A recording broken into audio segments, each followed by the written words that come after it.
Hello student, chemistry की online class में आपका स्वागत है। आज हम पढ़ेंगे लेसन 2 विलियन से राउल्ट का नियम एवं उसका गणितीय व्यंजक। तो चलिए शुरू करते हैं। तो जब किसी वाष्पशील द्रव में, मतलब जो विलायक है वो वाष्पशील है, मतलब उसकी वाष्प बनती है, ठीक है, में अवाष्पशील विलय मिलाया जाता है, मतलब जो विलय पदार्थ घोल रहे हैं वो अवाष्पशील है, मतलब इसकी वाष्प नहीं बनती है। तो इस वजह से विलायक का वाष्प दाब क्या हो जाता है, कम हो जाता है। विलयन का वाष्प दाब, चूंकि हम विलायक में विलय घोल रहे हैं तो बन गया विलयन, और जो विलयन का वाष्प दाब आएगा वो सीधे सीधे तौर पर किस पे डिपेंड है, विलायक की वाष्प दाब पर। क्यों? क्योंकि विलायक तो वाष्पशील है, विलय की वाष्प दाब पर वो निर्भर ही नहीं करेगा, क्योंकि विलय की तो वाष्प ही नहीं बनती है। ठीक है, तो विलयन का वाष्प दाब विलयन में विलायक के वाष्प दाब के समानुपाती होता है। विलयन का वाष्प दाब P और विलयन में विलायक का वाष्प दाब PA, ये समानुपाती होता है, तो P समानुपाती हो गया PA के। विलायक का वाष्प दाब विलयन में विलायक के मोल प्रभाज के समानुपाती होता है। राउल्ट ने बताया था कि किसी भी घटक का वाष्प दाब उसी के मोल प्रभाज के साथ समानुपाती होता है। तो ये हो गया विलायक की वाष्प दाब समानुपाती होगी विलायक के मोल प्रभाज के। अब समानुपाती का चिन्ह हटाओगे तो कांस्टेंट लग जाएगा, तो PA बराबर हो गया K इंटू एक्स से।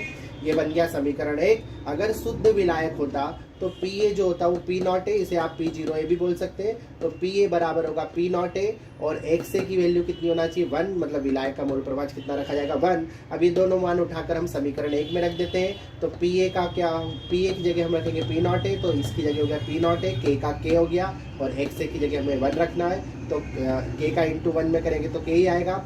तो P नॉट ए बराबर K या K बराबर P नॉट ए, मतलब K की वैल्यू जो कांस्टेंट की वैल्यू है P नॉट ए के बराबर आ गई। तो इस K का मान ना उठाकर हम क्या रख देंगे समीकरण 1 में, तो PA का PA लिख दिया, K की जगह रखेंगे P नॉट ए और XA का XA। इस तरह बना समीकरण नंबर 2। अब यदि विलय का मोल प्रभाज X भी हो, मतलब विलय का मोल प्रभाज भी होगा, क्योंकि विलयन में विलय भी तो है, तो उसका मोल प्रभाज X भी मान ले, तो XA और XB दोनों मिलके कितना हो जाएगा, यूनिट हो जाएंगे। तो XA प्लस XB बराबर हो जाएगा 1। अब XB इधर प्लस में, उधर जाके माइनस में हो जाएगा, तो XA का XA और 1 का 1, और ये XB उधर जाके माइनस में हो गया, तो माइनस का XB। अब XA का मान समीकरण 2 में रख देते हैं, ठीक है। तो PA का PA हो गया, P नॉट ए का P नॉट ए, और XA की जगह हो गया 1 माइनस XB। अब P नॉट ए का गुणा 1 में करोगे तो P नॉट ए ही आएगा, और P नॉट ए का गुणा XB में करेंगे तो P not a into XB आ जाएगा। ठीक है, इस तरह से ये फार्मूला बना। अब ये माइनस में इधर आएगा तो प्लस में हो जाएगा, तो P, और ये वाला प्लस में तो उधर जाएगा तो माइनस में हो जाएगा। तो ये हो गया P not a into XB plus में P नॉट ए का P नॉट ए, और PA उधर जाके माइनस में हो गया, तो माइनस का हो गया PA। और ये जो P नॉट ए शुद्ध विलायक की वाष्प दाब और विलयन में विलायक की वाष्प दाब का जो अंतर आया है, चूंकि पहले वाष्प दाब ज्यादा थी और बाद में कम हो गई, तो इसीलिए इसको बोलते हैं वाष्प दाब में अवनमन। ठीक है, तो P not a minus PA है वाष्प दाब में अवनमन। अब ये क्या है, जो P नॉट ए इधर इंटू में, अगर इसको उधर भेजे तो ये डिवाइड में चला जाएगा, तो XB का XB, P not a minus PA का P not a minus PA, और P नॉट ए इधर इंटू में तो इधर आके हो गया बटे में, और इस तरह हमारा बना समीकरण नंबर 3। और जो P not a minus PA बटे में P नॉट ए, इसी को बोलते हैं वाष्प दाब में आपेक्षिक अवनमन।